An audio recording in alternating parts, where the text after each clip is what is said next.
Welcome to त्रिशुका। आज मैं आपको इनकम टैक्स रिफंड के प्रोसेस के बारे में इस वीडियो में बताऊंगी। यहाँ पर आपको स्टेप वाइज प्रोसेस समझना पड़ेगा। सबसे पहले आपको सबसे पहले अपनी आईटीआर फाइल करनी है। उसके बाद आपकी आईटीआर प्रोसेस होती है। प्रोसेस होने के बाद आपका जो रिफंड है वो इशू किया जाता है डिपार्टमेंट की तरफ से, एंड वो रिफंड आपके बैंक अकाउंट में आता है। इस पूरी कहानी के अंदर आपका जो काम होता है वो होता है आईटीआर फाइल करने का और उसे प्रोसेस कराने का, जो कि आपके डैशबोर्ड पर आपको मिल जाएगा। असेसमेंट ईयर जो भी है, असेसमेंट ईयर की वो डिटेल आपको मिल जाएगी। उसके बाद जो तीसरा स्टेप है वो ये है रिटर्न प्रोसेसिंग। वो हमारे यहाँ पर चेक नहीं आ रहा है। जब तक आपकी आईटीआर प्रोसेस नहीं होगी आप अपना रिफंड भूल जाइए।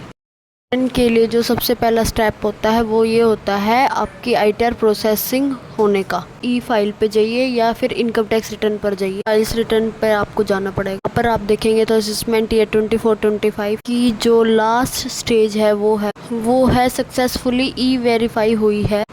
अभी तक आईटीआर प्रोसेस नहीं हुई है। ऐसे ही अगर आप पिछले साल का देखोगे तो हमारे यहाँ पर लिखा आ रहा है आईटीआर प्रोसेस हो चुकी है, बट करंट ईयर की अभी तक प्रोसेस ही नहीं हुई है। आईटीआर प्रोसेस नहीं हुई है तो जब तक तो रिफंड आएगा ही नहीं आपके अकाउंट। अगर आपकी रिटर्न प्रोसेस हो चुकी है तो उसके 7 या 10 डेज के अंदर आपका रिफंड आ जाएगा। अगर आप उस केस में स्टेटस चेक करना चाहते हो तो आप सर्विसेज पर जाएंगे।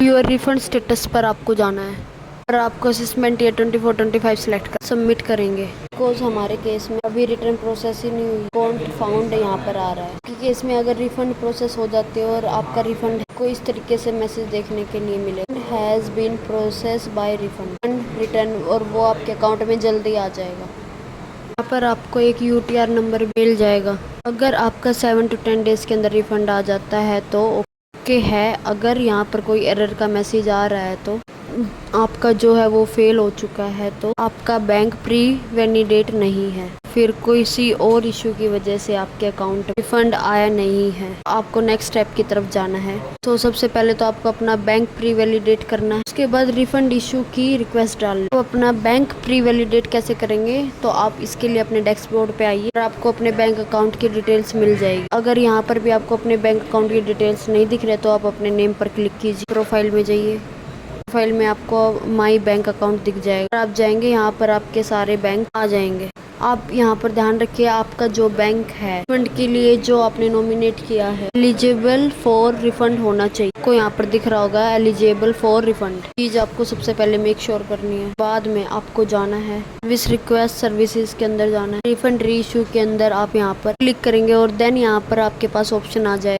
यहाँ पर क्रिएट रिफंड इशू पर आप क्लिक करेंगे और यहाँ पर आपका असेसमेंट ईयर आ जाएगा। यहाँ पर हमारे 2 असेसमेंट अभी हमारे पास अवेलेबल हैं, जिसका इनकम टैक्स रिटर्न फेल हुआ है। 2 ईयर का हमारा यहाँ पर इनकम टैक्स रिटर्न फेल हुआ है।